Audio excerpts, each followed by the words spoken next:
Assalamualaikum dan salam sejahtera kepada bangsa mekanika. Hari ini kita nak bercerita tentang 25 buah motosikal paling rare, paling pelik pernah dicipta dalam dunia. Sebelum ni, kami dah buat part 1. Hari ni part 2. Kita pecahkan pada 3 part sebab ada banyak motor, ada banyak benda yang kita nak ceritakan. Tetapi kepada anda yang baru saja menemui channel Mekanika Malaysia, sudilah kiranya anda menekan butang like, butang share, butang like dan juga butang share dan juga subscribe dan juga butang lonceng. Dan jangan lupa untuk subscribe kami punya channel TikTok Mekanika. Dah ada TikTok Mekanika sekarang. Okey, kat bawah tu kami dah letakkan link part pertama video yang dibuat oleh Abang Beras. Sepatutnya dia kena sambung video ni hari ni, tapi saya tak tahu kenapa dia hilang hari ni. Dekat toilet tak ada, dalam store tak ada, kat surau tak ada. Tak apa, saya sambung tugas dia. Dan hari ni, daripada 25 tadi, kita nak cerita 8 buah lagi motosikal yang paling pelik, paling rare pernah dibina dalam industri motosikal dunia. BMW G650X, sebuah motor enduro ataupun motor off-road yang dibuat oleh BMW.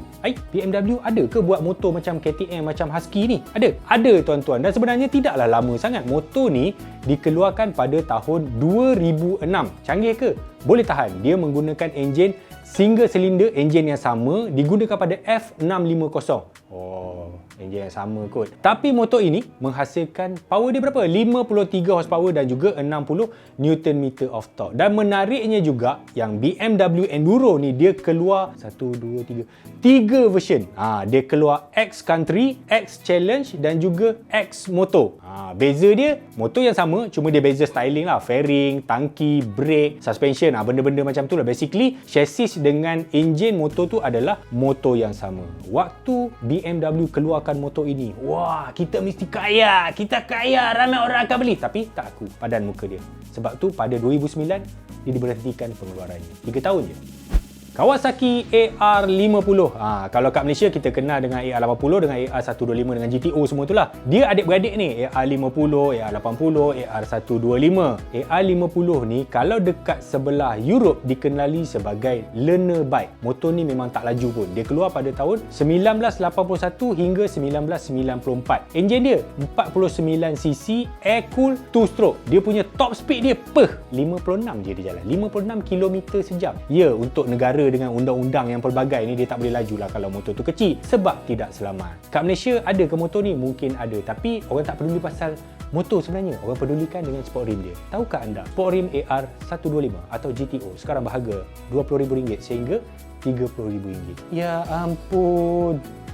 Ducati Pantah, bukan Fatah Amin tau. Ducati Pantah juga dikenali sebagai Ducati 500 SL ataupun Ducati 600 SL. Model ini merupakan model yang sangat penting bagi Ducati ketika era tahun 70-an, kerana waktu itu Ducati menghadapi masalah keuangan. Masa tu sangat kompetitif perniagaan ni. Perniagaan motor pun macam goyang tak goyang macam tu. Jadi Ducati pun problem lah. Pada masa itu dia ambil designer yang terkenal iaitu bernama Fabio Taglioni. Mesti orang Itali. Jadi Fabio ni dia buat motor yang tadilah yang Pantah tu. Enjin menggunakan 499cc V-twin single overhead cam dengan 5 kelajuan. Walaupun kedengarannya enjin ni kecil, tapi dia mampu memecut sehingga 193 km sejam. Dan motor ini juga dikeluarkan dalam racing version yang dipanggil TT2. Model TT2 ni dia menang Formula 2 Racing daripada tahun 1981 sehingga tahun 1984. Banyak teknologi dicurahkan pada Ducati Pantah ini. Antaranya ialah belt driven camshaft. Wah, zaman tu dia dah boleh pakai belt driven. Sekarang belt driven gearbox CVT.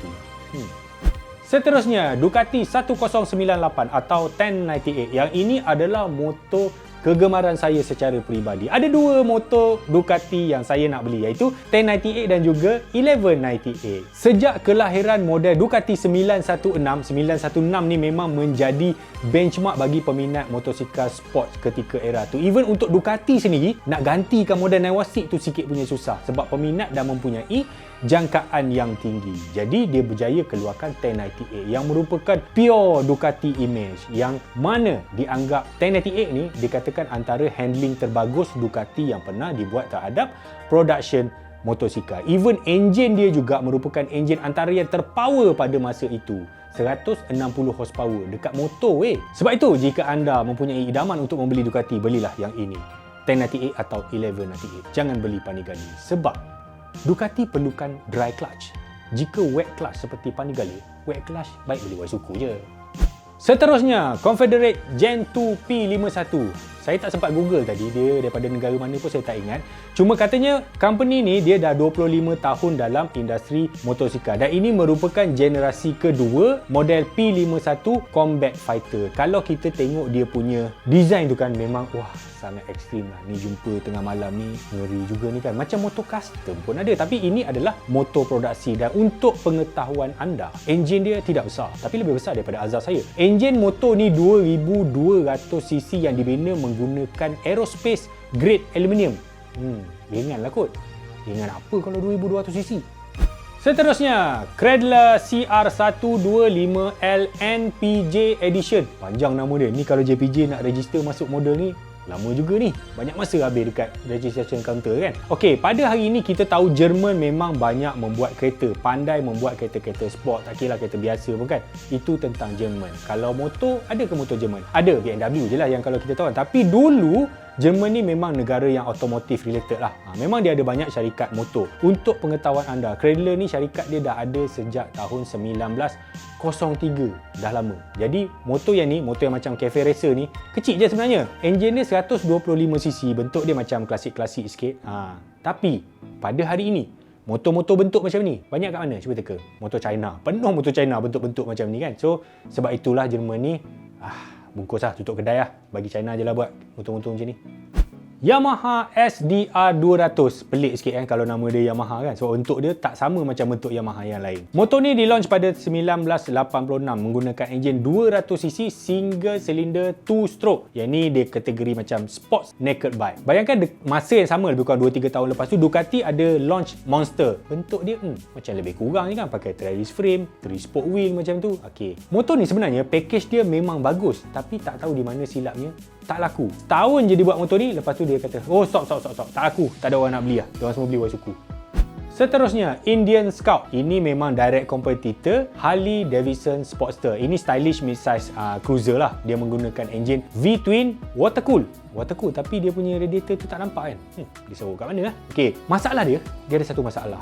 Motor ni kalau nak berlawan dengan Harley Davidson, yang kau jual mahal daripada Harley ni kenapa? Tapi walaupun dia jual mahal, orang beli juga, tapi tak ada laku macam Sportster. Motor ni masih dijual sehingga ke hari ini. Nama Scout tu masih digunakan oleh Indian sehingga ke hari ini.